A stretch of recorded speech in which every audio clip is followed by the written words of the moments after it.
Hey everybody, today we're talking about Basket Full of Heads and its sequel, Refrigerator Full of Heads. Hey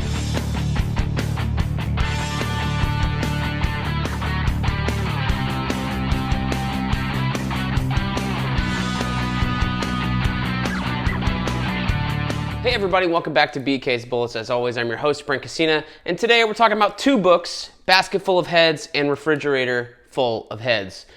These are from Joe Hill. The first one is written by him and drawn by Leo Max. The second one is curated by him, but it's actually written by Rio Ewers and drawn by Tom Fowler. So we'll talk about them each. Yes, these are both library books, and this is why you should go and check out your local library to see what they have, because these are books I was not interested in. I didn't want to pick up. I'm not usually like a horror guy. And they're small. They're one and done stories, like 6 issues, 7 issues. And that's just not something that I'm going to go and spend my money on if I know that there's maybe not a continuing investment. I haven't heard anybody talk about them a lot. So since it didn't have any hype or anything like that I had seen, I was totally going to pass on them. And after checking them out from the library, you know what? These are actually 2 really good books. And that's why I'm reviewing them for you today and recommending to you. If you like this kind of stuff, I think you should definitely check these out. They are worth your time. They are fun stories, even if they don't have a long-lasting impact on the comic scene, right? All right, so Joe Hill. Let's talk about him. We had previously talked about The Plunge here on the channel. Forgot to mention that this is the son of Stephen King, but he goes by Joe Hill. That way, you know, he didn't have a bunch of nepotism, even though everybody knows that's his son. He looks just like his dad if you Google him. And I have read Lock and Key by Joe Hill, and that series I really did enjoy. So I went into The Plunge thinking, that'd be interesting, and it wasn't so good. This one was way better than The Plunge. I think this one has a clear concept, a clear characters, and a clear storyline that makes it more enjoyable, and something you haven't really seen before per se. It's definitely a little bit twisted, they'll call them horror comics because I think if you make this into a TV show or movie, it's definitely going to be horror vibes. But I think horror comics and comics generally tend to be very colorful, so they're not quite that scary. Leo Max is the artist here, and he definitely has a very interesting style. I like it. I wouldn't call it indie, but it's very classic in certain ways. It kind of reminds me of Chris Samney, but with a little bit more looseness, or the way they draw the characters are a lot different. So maybe Chris Samney with a little bit more detail, I would say. So if you like Chris Samney, I think you're gonna like Leo Max. It's basically like if you took Chris Samney and Eduardo Risso and put them in a blender and took out all of the blacks that Eduardo Risso likes to use. That's how I would relate this art to me. So I like it. Obviously, I can't show you a whole bunch of stuff in here because it is a horror book. There's a basket full of cut off heads here, so there is some violence, things like that in the book. So wouldn't recommend it to your children or anything like that. But for adults, it's a pretty interesting story. So what is this? Basket Full of Heads. Yeah, it's a weird title.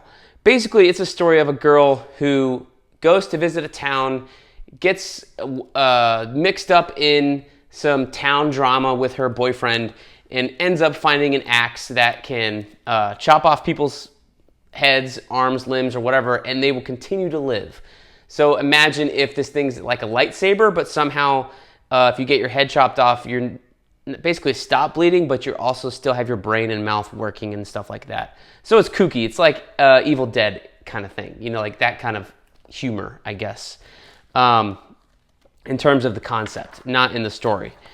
So that's kind of the idea. So she's kind of unraveling what's going on after this attack happens, accidentally cuts off the first guy's head, and he starts talking. Then she figures out that it can do it again, does it again and again and again, and basically unravels the mystery of what's happening to her on this particular night in this particular town, and everything kind of blows up from there.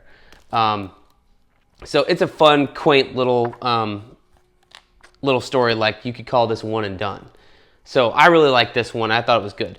What I really liked, though, was the sequel, Refrigerator Full of Heads. So this is not written by Joe Hill. This is written by Rio Ewers. This was a whole lot of fun. Tom Fowler is the penciler, And he has a much more distinctive style, I think, than Leo Max does in the first book. If you've read Letter 44 by Charles Soule, it looks very much like, oh gosh, I'm forgetting that artist's name, very much like that. But Tom Fowler has a great style. It's very expressive. It's a whole lot of fun. And I think I like this art a little bit better. It feels a little bit more comic booky than an indie book kind of I would say. Lots of detail here, lots of expressions, just some awesome characters.